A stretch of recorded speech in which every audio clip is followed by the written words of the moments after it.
Hello बच्चों, आज की जो वीडियो है यह प्राचीन सिंधु घाटी सभ्यता के लोगों की सामाजिक और धार्मिक जीवन किस प्रकार की थी, वहाँ के लोगों की लिपि कौन सी थी और इस सभ्यता का अंत कैसे हुआ हम लोग जानेंगे।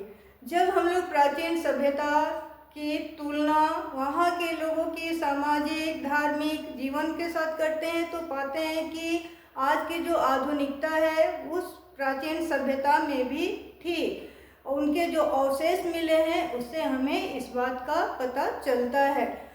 तो वहाँ के लोगों का जो सामाजिक जीवन था वह जीवन सुव्यवस्थित, सुसंस्कृत और सुखी जीवन था।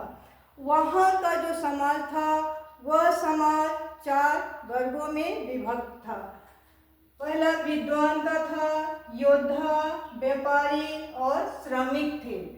लेकिन वहाँ की जो शासकीय व्यवस्था थी वह व्यवस्था प्रथम श्रेणी में था और द्वितीय श्रेणी में योद्धा को रखा गया था, तीसरे में व्यापारी वर्ग आते थे और चौथे वर्ग में सामान्य लोग तथा मजदूर और किसान आते थे।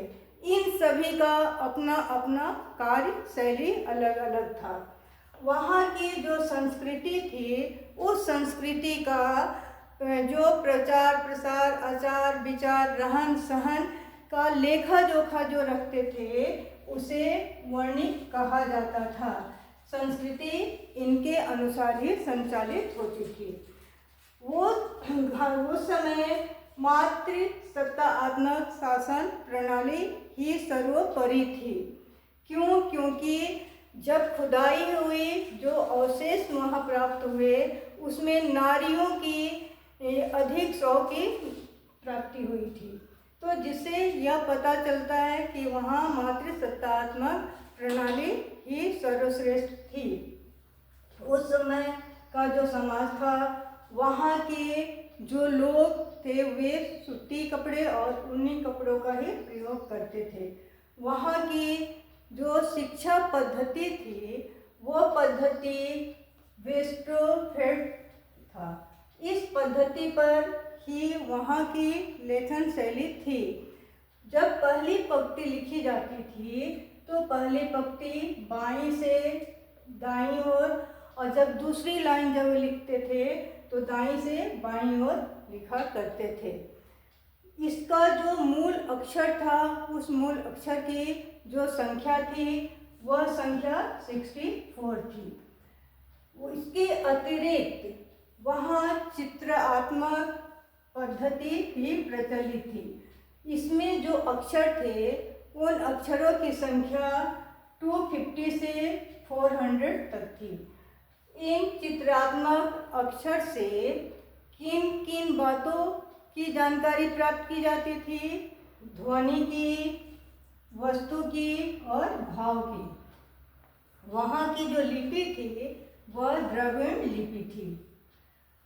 वहाँ के लोगों के शवों का जो अंतिम संस्कार किया जाता था, हड़प्पा में शव को दफनाने की प्रथा थी और मोहनजोदड़ो में शव को जलाने की प्रथा थी। तो यहाँ इन दोनों में क्या था? अंतर था। अब हम लोग धार्मिक जीवन की ओर चलते हैं। वहाँ के यानी हड़प्पा संस्कृति के निवासियों का जो धार्मिक जीवन के बारे में हमें जो जानकारी प्राप्त होती है वह मोहनजोदड़ो के 500 जो मुहरें प्राप्त हुई थी उन मुहरों के माध्यम से ही जानकारी प्राप्त हुई है। तो उसमें मुद्रा में आर्ध शिव की पूजा वे लोग करते थे। धरती को उर्वरा की देवी मानते थे और उर्वरा की देवी की भी पूजा वे किया करते थे। इसके अलावा उस समय वृक्ष पूजा, फिर पशुओं में कुबड़ वाला सांड, पशुपतिनाथ की भी पूजा करते थे। आज भी वर्तमान में पशुपतिनाथ की पूजा की जाती है। तो यहाँ दोनों में क्या है, सिमिलैरिटी है। इसके अलावा वे लोग मुहर पर श्रृंगी पशु का भी चित्र बना हुआ होता था, उनकी भी वे लोग पूजा करते थे। अंधविश्वास, जादू टोना का भी प्रचलन समाज में था।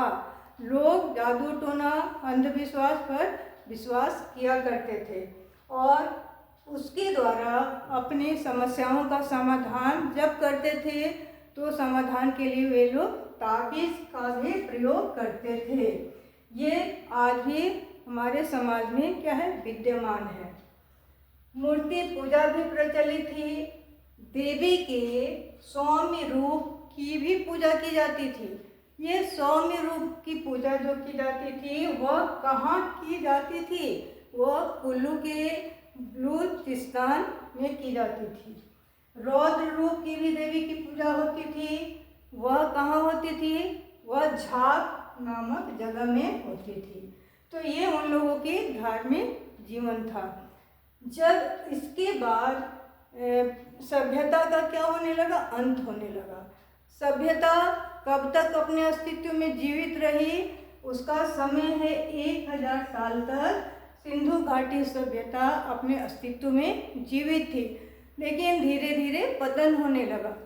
पतन का मुख्य कारण विद्वानों के द्वारा जो बताया गया है उसमें बाढ़ है और कुछ विद्वानों का यह मानना है कि बाहरी आक्रमण हुआ। तो इन दोनों कारणों से व्यापारिक संतुलन जो था वो असंतुलित होने लगा, जिससे सिंधु घाटी सभ्यता का अंत हो गया। तो आज हम लोग सिंधु घाटी सभ्यता का जो चैप्टर था कंप्लीट हो गया है। वीडियो से कोई भी प्रश्न हो तो आप लोग कमेंट बॉक्स में लिखेंगे। वीडियो को लाइक, शेयर, सब्सक्राइब करना नहीं भूलेंगे।